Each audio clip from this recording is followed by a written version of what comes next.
Welcome to Thoughts Roundup. Thank you for watching and listening. I was just thinking today how much I enjoyed poetry. Now, my memory doesn't serve me well enough, never has, to memorize long poems or script. Now, I had people in my family that could memorize anything that they wanted to. But I was thinking about Pete Green from Leesville, Louisiana. He pastored there many years. I was sitting up in the balcony and he came to a meeting a few years ago, and they asked him to come up and say something.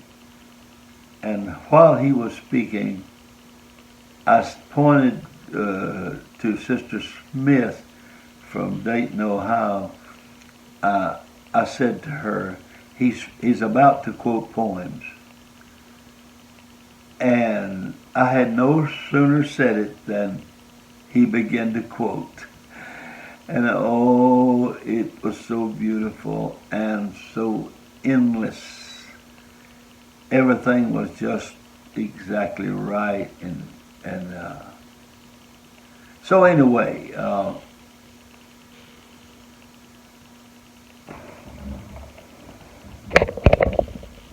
I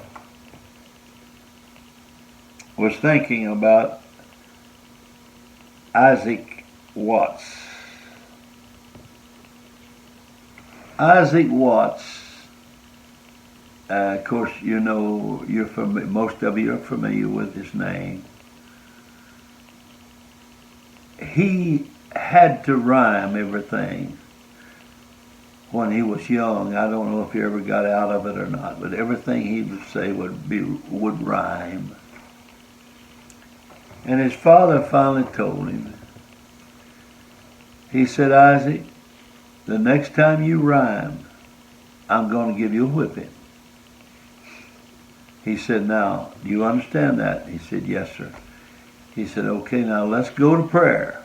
It's time for prayer, and I don't want you to do that no more.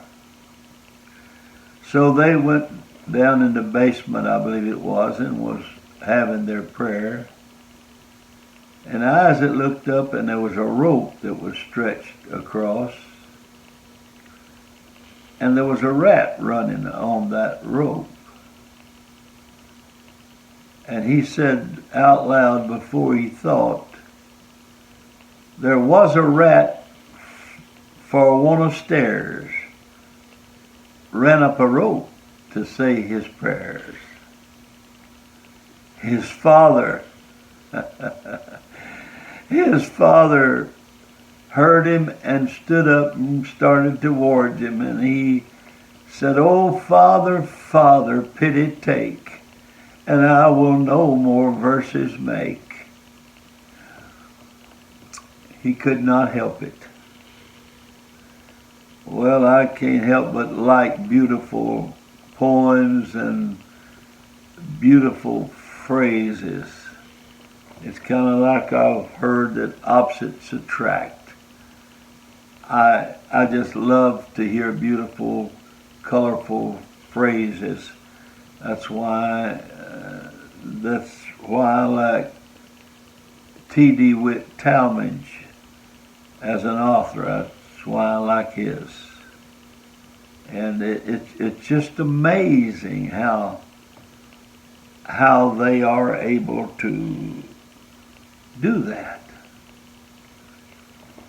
I knew a man, in fact, he was raised in our church. He was older than I was. He was raised in our church, and later on he was preaching and working for God. I never had heard him preach.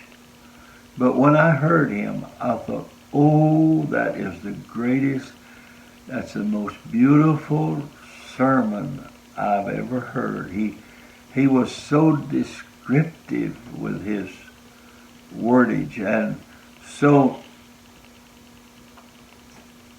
I told my church, I said, I was pastor of a church, I said, I'm going to get an orator to come. He's one of the greatest orators that I've ever heard. In his bonnet. Well, I had built him up so much until my folks was anxious for him to come. Folks, you've never heard anything like that. Just wait till Ennis Bonnet gets here. And so when it come time, I was so anxious. And I said, I present to you folks a great orator, Reverend Ennis Bonnet. He got up and he said, perhaps there's a lot of things I could say, and perhaps there's a lot of things I should say. He said, however, the urgency of the hour demands that I press into the message.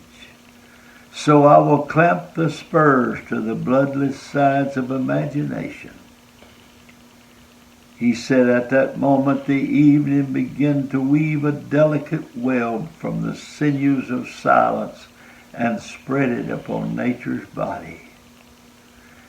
He was so colorful and so great, till my folks never knew he came nor left.